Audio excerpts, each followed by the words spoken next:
চলতি বছরের এসএসসি ও সমমান পরীক্ষার ফলাফল আজ বৃহস্পতিবার প্রকাশ করা হবে। দুপুর 2টায় স্ব শিক্ষা বোর্ড ফল প্রকাশ করবে।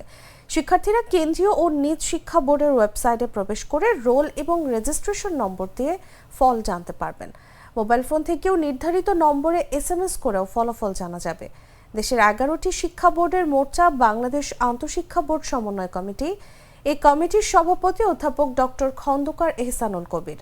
ফল প্রকাশের পর তা নিয়ে গত বছরও শিক্ষার্থীরা নানা অভিযোগ তুলেছিলেন।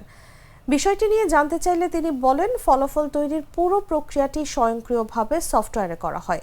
ফলে খাতা দেখে পরীক্ষকরা যে নম্বর দিয়েছেন তা বসিয়ে হিসাব কষতে কোনো ত্রুটি হওয়ার কথা নয়। তারপরও কারো ফলাফল নিয়ে অসন্তুষ্টি থাকলে সে পুনর্নিরীক্ষণ আবেদন করতে পারবে। এসএসসির ফল প্রকাশের পরদিন থেকেই শিক্ষার্থীরা পুনর্নিরীক্ষণের আবেদন করতে পারবেন। শুক্রবার সকাল থেকে নির্ধারিত নিয়ম মেনে ফল পুনর্নিরীক্ষণের আবেদন করা যাবে। এই প্রক্রিয়া চলবে আগামী 17 জুলাই পর্যন্ত। চলতি বছর এসএসসি ও সমমান পরীক্ষা শুরু হয়েছিল গত 10 এপ্রিল। পরীক্ষা শেষ হয় 13 মে।